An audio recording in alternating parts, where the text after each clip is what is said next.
Chers compatriotes, ce qui se passe est tout simplement grave. Et quand on cesse de vivre cette empathie avec ceux qui souffrent, on cesse de donner du sens à la politique. L'injustice a pris des proportions démesurées.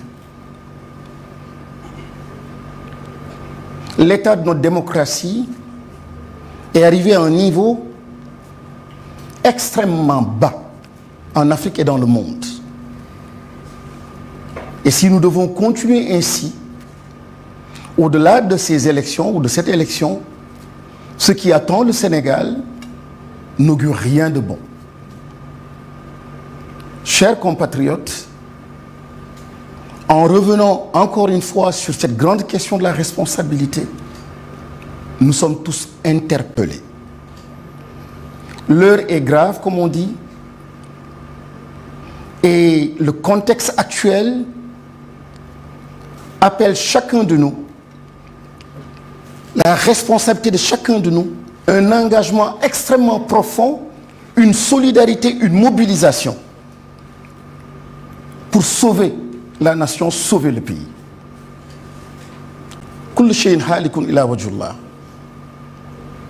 Toutes les choses sont appelées à disparaître sauf la face d'Allah. Et en tant que croyant, je dois donner simplement un sens à ma vie et à notre vie. J'aime bien quand je parle de politique. Je refuse d'enfermer la politique dans une sphère tout simplement de sachants, de politiciens, encore une fois, en la déconnectant de l'essentiel. Je viens d'un peuple de croyants. Nous devons accompagner ceux qui souffrent. Nous devons transformer notre nation. Nous devons aider les jeunes. Nous devons mettre en avant l'éducation. Nous devons mettre en avant la démocratie. Ce qui a permis au Sénégal d'arriver là où il est en ce moment. Ce qui a permis au Sénégal d'amener le président actuel à la tête de ce pays. Si nous devons perdre ce legs, chers compatriotes, cela appelle de nous, de chacun de nous, un sursaut, une remobilisation, et encore une fois que ce ne soit pas une affaire exclusive de l'opposition, encore moins d'une coalition. Lorsque Moussa, alayhi salam, a été appelé sur la vallée de Toua, c'était pour recevoir une mission extrêmement importante et qui ressemble étrangement à celle-là que nous tous nous assumons ou nous devons assumer. Quand Dieu lui dit, Moussa va vers Firaouna parce qu'il a outrepassé les limites. Je pense qu'il y a une étrange ressemblance entre cette mission-là qui nous est confiée et particulièrement confiée à notre camarade le président Ousmane Sonko, parce que nous avons en face de nous quelqu'un qui a outrepassé les limites. Mais la mission est la même. Ce n'était pas une mission pour aller prier, pour faire du chapelet. C'était une mission pour libérer un peuple qui souffrait, où il n'y avait plus de démocratie, où il y avait de l'injustice. Je le rappelle parce que nous sommes un peuple croyant. Il faut bien comprendre et remettre les choses dans leur contexte, l'ancrage qu'il faut pour donner la puissance à ce que nous sommes en train de dire. Il ne s'agit pas simplement d'élections pour élire un président, il s'agit encore une fois d'une nation, d'un peuple et de la transformation donc sociale de ce pays-là. La responsabilité est tellement importante, encore une fois, que nous devons, nous politiques et le peuple qui nous suit en ce moment, au moment de cette investiture, considérer la gravité de la situation, considérer l'importance de l'engagement de chaque citoyen. De chaque citoyen, et en faire une affaire personnelle, en faire une affaire de vie, un combat de vie. Et c'est pour cette raison que 29 formations politiques, libres dans leurs décisions, libres dans leur façon de penser, se sont retrouvés pour investir ce jour-ci quelqu'un de très spécial, le président Ousmane Sonko.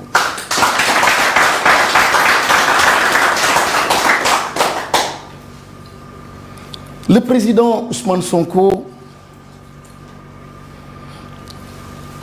parce que il est le symbole de la résistance. Le président Ousmane Sonko, parce qu'il est le président de la résilience. Et le symbole plutôt de la résilience. Le président Ousmane Sonko, parce que c'est le symbole du don de soi. Il a été comme une IRM, une radiographie pour le peuple sénégalais pendant 3 ans. Et durant ces 3 années d'épreuve, nous avons pu voir, toucher, palper et constater en fait partout où nous sommes malades. La justice, l'exécutif, le Parlement, les régulateurs sociaux, une partie de la société civile. Aujourd'hui, nous savons d'où nous sommes malades. Et nous devons cela à Ousmane Sonko.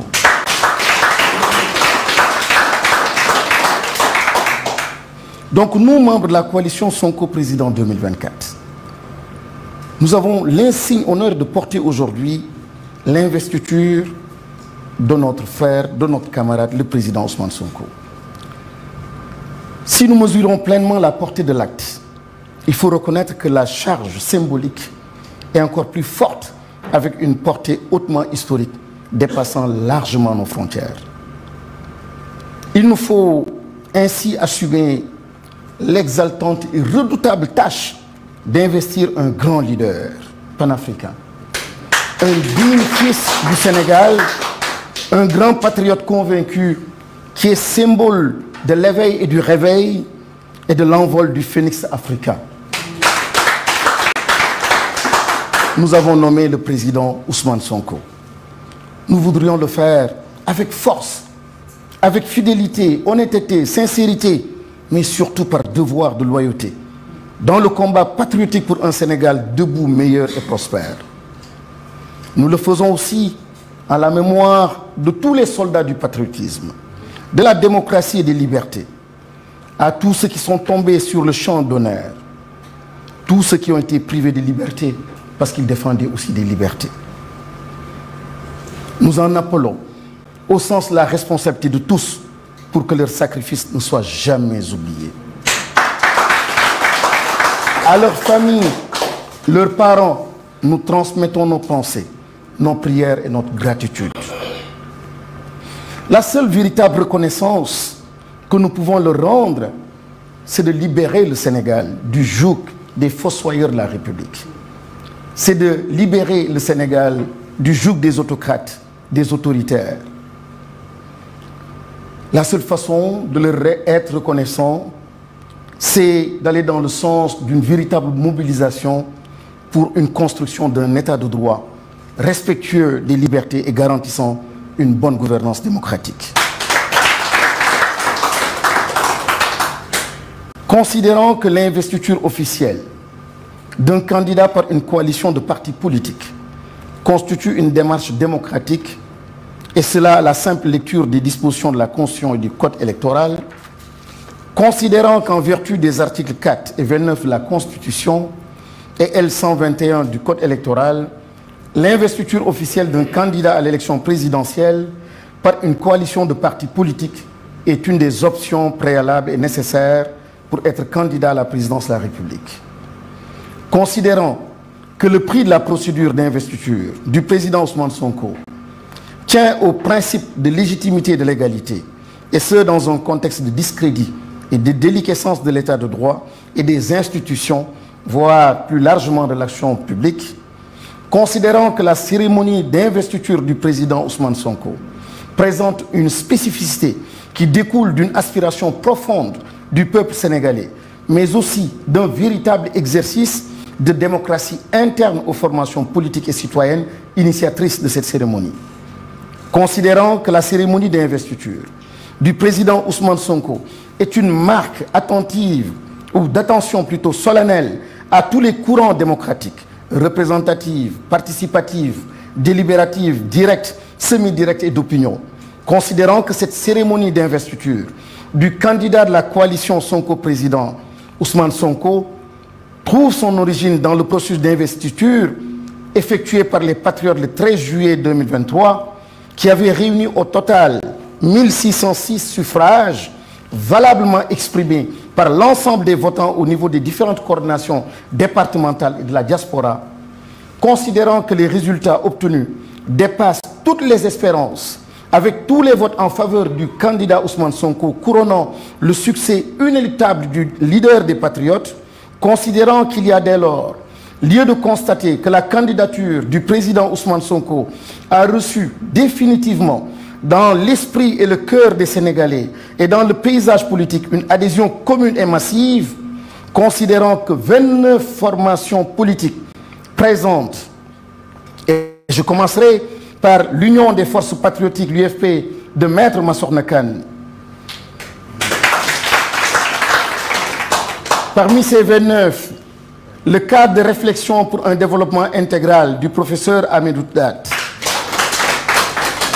et l'Alliance des patriotes pour la justice et la solidarité de Ousmane Diouf.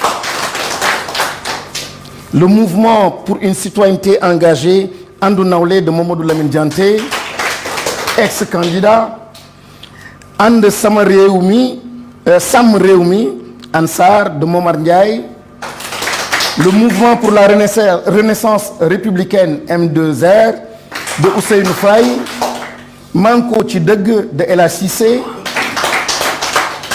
Force citoyenne de Maïmouna Bousso, Sénégal en tête de Moustapha Guirassi, ex-candidat, Yonou Askanui Madiaye Mbodj, Mouvement de la réforme pour le développement social MRDS de Bara Diouf, la coalition Le Peuple de mon cher ami Dambodj, Sénégal Nafa de Maître Mamaye Djokou, le Front National de Ali Gueye,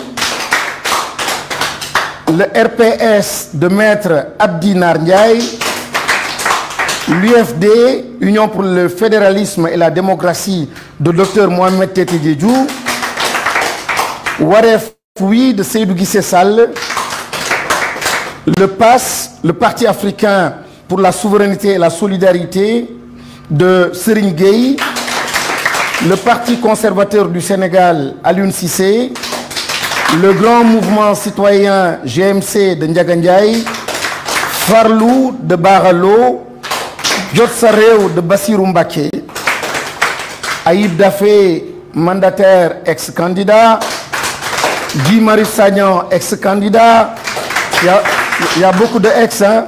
El Malik Ndiaye, ex-candidat, et Biram Souley Diop, ex-candidat. Abbas Fall, donc ex-candidat. Ils ont tous ces partis, toutes ces formations politiques ont officiellement mis en place la coalition président, Sonko-président 2024. Et tous ces partis désignent le président Ousmane Sonko comme candidat, non seulement pour la dite coalition, mais candidat à l'élection présidentielle de 2024. Il déclare ses partis. Article 1. Monsieur Ousmane Sonko, né le 15 juillet 1974 à Thiès, exclusivement de nationalité sénégalaise, jouissant intégralement de ses droits civils et politiques, et officiellement investi et déclaré candidat de la coalition Sonko-président 2024 à l'élection présidentielle du 27.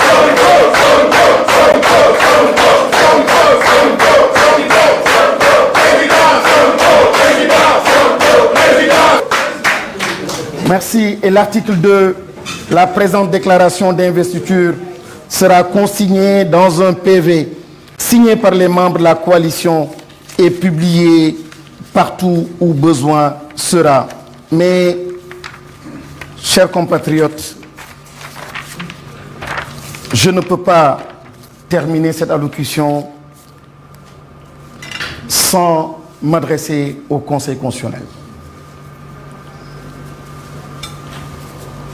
Le Conseil constitutionnel est un pouvoir.